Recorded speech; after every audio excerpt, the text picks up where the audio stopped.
Well, hey there, and welcome to this lesson of the Church video series. We're in the editing section of this training series, and hopefully you've been following along and learning lots. And today, we're talking about one of my favorite aspects of video editing, color grading. Color grading, also referred to as color correction, is one of, like I said, my favorite parts of the video editing process, if not my absolute favorite. So what exactly is color grading? Well, you see, when videos are shot, the footage that comes straight out of your camera, unedited, raw, just like it is, it doesn't always look super great, or if it does, it might look a little flat or bland. And what color grading does is it corrects some of the mistakes that were made, and it enhances the colors in the footage, and you can add some really cool looks. And this is why feature films often look so different than what you'd see was shot with a regular camcorder. This is what color grading looks like in a very practical way. These shots are ungraded footage directly from the camera, and then the color grade is added. Color grading adds personality, it adds emotion, and it really makes your videos pop. If you want to separate what an amateur church video might look like compared to a pro one, look and see if any color grading is added to the video, because this can be one of the big distinguishing factors, because most people just don't do it. But in this lesson, you're going to learn how. Essentially, color grading has two steps. Step number one, correction.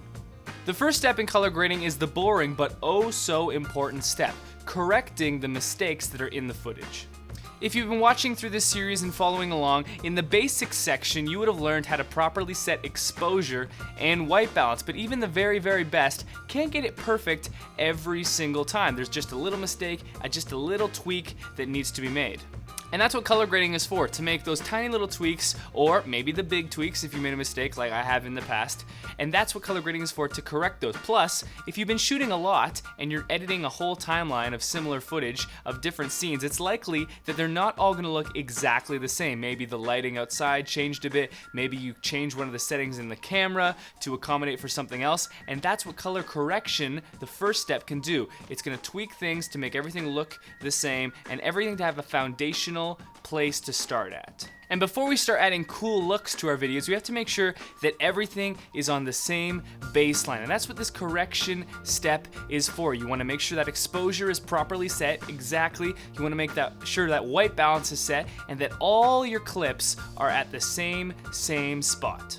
And the way to do this is by using what's called scopes, because color correction and color grading is an exact science, and you can't trust your monitor and you can't trust your own eyes to see what you're supposed to be seeing. And so this can get a bit technical, and so we're not going to be able to dive in super extensively in this lesson all about the scopes, but I will be giving a list of resources at the end that will give you a jump start on where to begin learning all this stuff. And the three scopes that we're talking about are the RGB parade, the waveform, and the vector scope. You see, it's hard to look right at your image and know exactly what you need to change, and that's what these scopes are for. They can show you, oh, maybe your greens in the image need to come up a little bit, maybe the exposure needs to come down a little bit, and by looking at these scopes, you won't be able to see it with your eye, but they're going to let you know how to make everything exactly right. And that's the first step of color grading, the correction step. Step number two, the grading. Now that all our footage has been corrected and it's all uniform across the board, now comes the fun part of the color grading process, grading. This is where you take a bland video, you add a really cool look to it, and you make it pop. This is where you introduce new color themes, gradients, film stock emulations, additional lighting, masks and power windows, motion tracking, and I could go on. Basically, it comes down to taking bland footage and making it look brilliant. Color grading is done by editing the specific colors in your shot in three different areas. Now, of course, you could edit the colors in a global way, but this isn't going to give you the precision editing that color grading really demands. And the three areas in your image, like we've talked about before, are the shadows, the midtones, and the highlights. The shadows are obviously the darkest parts, the blacks. The midtones are your skin tones and everything around the middle, and the highlights are those really bright areas. Maybe the sky, sun, some lights. Those are the highlights. Now, depending on your editing software, the color grading tools that you have will probably be different from something else that someone else might have. You might have a traditional three-way color editor like in Premiere, like what I use, or you might be using Final Cut Pro, the new one, and it comes with a new color board. But whatever you have, your editing software will have some kind of color grading tool set.